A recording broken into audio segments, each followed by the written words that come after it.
ఆ బాధ్యత ప్రభుత్వాలు తీసుకోవాలి కానీ ధార్మిక సంస్థలకు ఇవ్వకండి.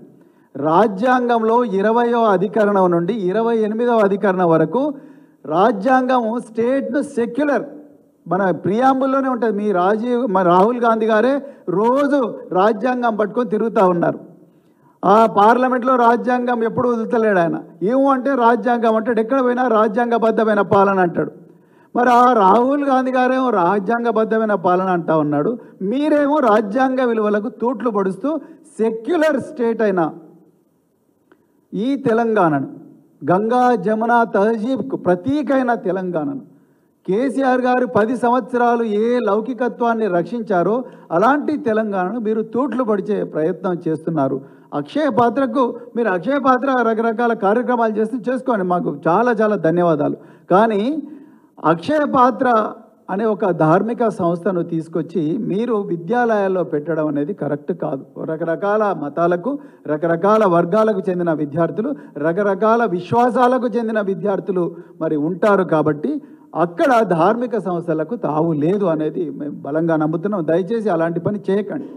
వాళ్ళు ఎగ్స్ ఇవ్వరు, వాళ్ళు మటన్ చికెన్ దొరకదు. మరి పిల్లలకు ఎగ్స్ మటన్ చికెన్ ఎవరు పెట్టాలి? మీరు అక్షయ పాత్రకి ఇచ్చినప్పుడు దాని గురించి ఎవరైనా ఆలోచించిందా? తెలంగాణలో 90% మంది విద్యార్థులు మరి నాన్ వెజ్ మరి లేకపోతే విద్యార్థులు ఏ విధంగా వాళ్ళకి యానిమల్ ప్రోటీన్ వస్తుంది?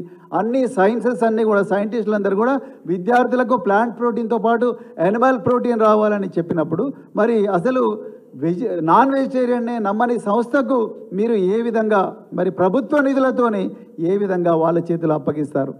మీకు విద్యా వ్యవస్థ మీద అవగాహన లేదన్న దానికి ఇది ఒక చిన్న ఎగ్జాంపుల్. ఇక రెండవది, ఇటీవలి కాలంలో ఒక న్యూస్ చూసినాం.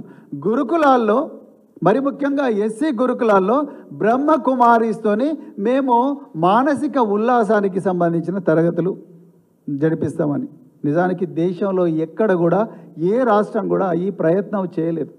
నేను మళ్ళొకసారి హెచ్చరిస్తున్నా, ప్రభుత్వాన్ని రిక్వెస్ట్ చేస్తున్నా, దయచేసి ఈ పేద విద్యార్థుల మీద ప్రయోగాలు చేయకండి, వాళ్ళ జీవితాల మీద ప్రయోగాలు చేయకండి. అవసరం నేను మీ పిల్లల మీద కూడా ప్రయోగాలు చేయకండి. బాల్యంలో పిల్లలు వాళ్ళు ఆడుకోవాలి, పాడుకోవాలి, ప్రపంచాన్ని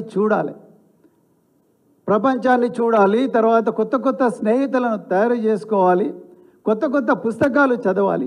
ప్రపంచంలో ఎక్కడైతే మేధో సంపత్తి ఉందో, ప్రపంచంలో ఎక్కడైతే కొత్త కొత్త ఆవిష్కరణలు జరిగినాయో, అది మేడం క్యూరీ కావచ్చు, లేకపోతే సర్ సివి రామన్ కావచ్చు, లేకపోతే ఇంకెంతో సుబ్రహ్మణ్య చంద్రశేఖర్ కావచ్చు, విశ్వం ఎక్కడుందో, విశ్వాంతరాలంలో ఏం జరుగుతూ ఉన్నది, ఎస్సీ ఎస్టీ బీసీ మైనారిటీ వర్గాలకు చెందిన విద్యార్థుల జీవితాలను నాశనం చేస్తుంది అనేది మాత్రం చెప్తున్నా. అదే చేయడమే కాకుండా వాళ్ళ మీద ఈ బ్రహ్మకుమారీస్ లాంటి సంస్థలు, లేకపోతే అక్షయ పాత్ర లాంటి సంస్థలు, ఇంకెన్నో రకరకాల ధార్మిక సంస్థలను తీసుకొచ్చి వాళ్ళ మీద ప్రయోగాలు చేస్తున్నది.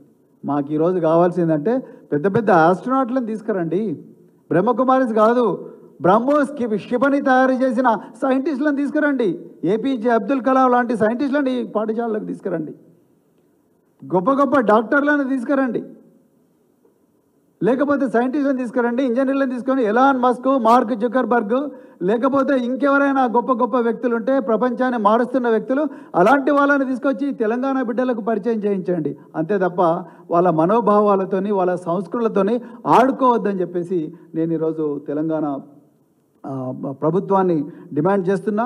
అదేవిధంగా పెరిగిన రేట్లను ఆధారంగా మరి ఈ రేట్లను బట్టి అర్జెంటుగా మెస్ ఛార్జీలు పెంచాల్సిన అవసరం ఉన్నది. పెంచకపోతే మాత్రం పిల్లలు ఆకలితో అలమటించడం ఖాయమని చెప్పేసి కూడా ఈ సందర్భంగా చెప్తున్నా.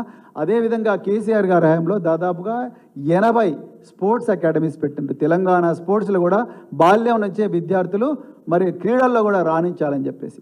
కానీ అలా స్పోర్ట్స్ అకాడమీస్లో పనిచేస్తున్న ఉపాధ్యాయులు ఎవరైతే ఉన్నారో వాళ్ళకు కూడా జీతాలు రావడం లేదు.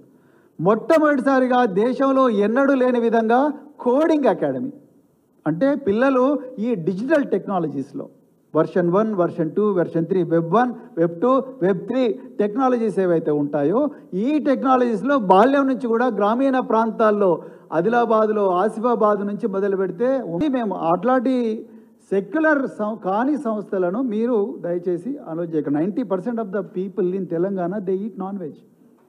దెన్ పిల్లలకి ఎట్లా వస్తుంది? తల్లిదండ్రులు ఇళ్లలో నాన్ వెజ్ ఉంటారు, స్కూళ్ళలో మరి నాన్ వెజ్ పెట్టకపోతే పిల్లలకు యానిమల్ ప్రోటీన్ ఎక్కడి నుంచి వస్తుంది? అదే మా point. Thank you very much.